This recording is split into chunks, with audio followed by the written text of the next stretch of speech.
नमस्कार दोस्तों। पिछली कथा को आगे बढ़ाते हुए आचार्य की आज्ञा पाकर उत्तंक तक्षक के प्रति कुपित होकर उसे बदला लेने की इच्छा से हस्तिनापुर की ओर चल दिए। हस्तिनापुर में शीघ्र पहुंचकर विप्रवर उत्तंक राजा जन्मेजय से मिले। जन्मेजय पहले तक्षशिला गए थे। वह वहां जाकर पूर्ण विजय पा चुके थे। उत्तंक ने मंत्रियों से घिरे हुए उत्तम विजय से संपन्न राजा जन्मेजय को देखकर पहले उन्हें न्यायपूर्वक जय संबंधी आशीर्वाद दिया।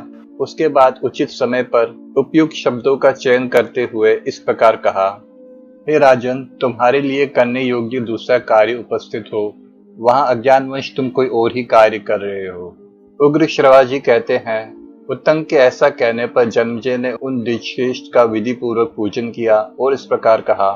जन्मेजय बोले, ब्राह्मण, मैं इन प्रजाओं की रक्षा द्वारा क्षत्रिय धर्म का पालन करता हूँ।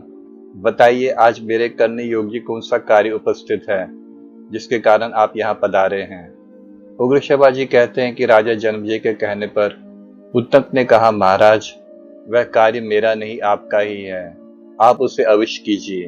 इतना कहकर उत्तंक फिर बोले, नागराज तक्षक ने आपके पिता की हत्या की है, अतः उस दुरात्मा सर्प से उसका बदला लीजिए। मैं समझता हूँ कि शत्रु नाशन कार्य सिद्धि के लिए शास्त्रों के अनुसार बताए गए सर्प यज्ञ अनुष्ठान करने का उचित समय प्राप्त हुआ है। अतः राजन, आप पिता की मृत्यु का बदला अवश्य ले। यद्यपि आपके पिता महाराज परीक्षित ने कोई अपराध नहीं किया था, तो भी उस दुरात्मा सर्प ने उन्हें डस लिया और वे वज्र के मारे हुए एक वृक्ष की भांति तुरंत ही गिरकर काल के गाल में चले गए। सर्पों में अधम तक्षक अपने बल के घमंड से उन्मत्त रहता है। उस पापी ने ये बड़ा भारी अनुचित कर्म किया है जो आपके पिता को डस लिया। महाराज परीक्षित राजऋषियों के वंश की रक्षा करने वाले और देवताओं के समान तेजस्वी थे। कश्यप नामक एक ब्राह्मण आपके पिता की रक्षा करने के लिए उनके पास आना चाहते थे, किंतु उस पापी ने उन्हें लौटा दिया। अतः महाराज, आप सर्प यज्ञ का अनुष्ठान करके उसकी प्रज्वलित अग्नि में उस पापी को होम दीजिए और जल्द से जल्द इस कार्य को कर डालिए। ऐसा करके आप अपने पिता की मृत्यु का बदला ले सकेंगे एवं मेरा भी अत्यंत प्रिय कार्य संपन्न हो जाएगा। मैं गुरुजी के लिए कार्य करने जा रहा था जिसमें उस दुष्ट ने बहुत बड़ा विघ्न डाल दिया था।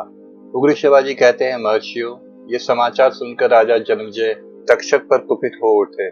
उत्तंक की वाणी ने उनकी क्रोध अग्नि में घी का काम किया, जिससे वे क्रोध से अत्यंत कुपित हो गए। उस समय राजा जन्मेजय ने अत्यंत दुखी होकर उत्तंक के निकट ही मंत्रियों से पिता के स्वर्ग गमन का समाचार पूछा। उत्तंक के मुख से जिस समय उन्होंने पिता के मरने की बात सुनी, उसी समय वे महाराज दुख और शोक में डूब गए।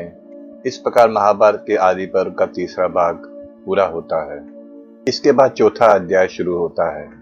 नैमिषारण्य में कुलपति शौनक के 12 वर्षों तक चालू रहने वाले सत्र में उपस्थित महर्षियों के समीप एक दिन लोमहर्षण पुत्र सूतनंदन उग्रश्रवा आए। वह पुराणों की कथा कहने में कुशल थे। वह पुराणों के ज्ञाता थे।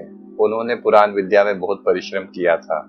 वह नैमिषारण्यवासी महर्षियों से हाथ जोड़कर बोले, पूज्यपाद महर्षिगण, आप लोग क्या सुनना चाहते हैं? मैं किस प्रसंग पर बोलूं?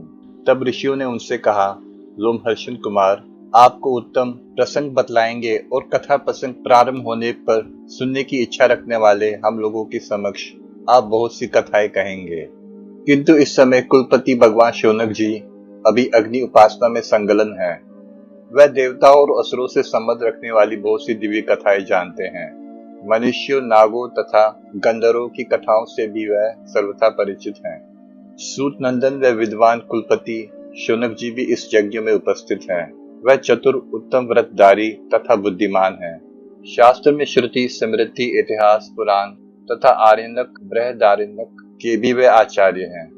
वह सदा सत्य बोलने वाले, मन और इंद्रियों पर संयम रखने वाले, तत्पर, तपस्वी, नियम पूर्वक व्रत को निभाने वाले हैं। वह हम सभी लोगों के लिए सम्माननीय है। अतः जब तक उनका आना न हो तब तक प्रतीक्षा कीजिए। गुरुदेव शौनक जब यहाँ उत्तम आसन पर विराजमान हो जाए, उस समय वह द्विजश्रेष्ठ आपसे जो पूछे उसी प्रसंग को लेकर आप बोलिएगा। उग्रश्रवा ने कहा, ऐसा ही होगा। इसके बाद शौनक जी ने सब कार्य का विधि पूर्वक संपादन करके वैदिक स्तुतियों द्वारा देवताओं को और जल की अंजलि द्वारा पितरों को तृप्त करने के पश्चात उस स्थान पर आए जहाँ उत्तम व्रतधारी सिद्ध ब्रह्म ऋषिगण यज्ञ मंडप में सूर्य जी को आगे विराजमान करके सुख पूर्वक बैठे थे। रीतिवजों और सदस्यों के बैठे जाने पर कुलपति शौनक जी भी वहां बैठे और इस प्रकार बोले। शौनक जी ने कहा, पूर्व काल में आपके पिता ने सब पुराणों का अध्ययन किया था। क्या आपने भी उन सब का अध्ययन किया है? पुराणों में दिव्य कथाएं वर्णित हैं। परम बुद्धिमान राज ऋषियों और ब्रह्म ऋषियों के आदि वंश भी बताए गए हैं, जिनको पहले हमने आपके पिता के मुख से सुना था।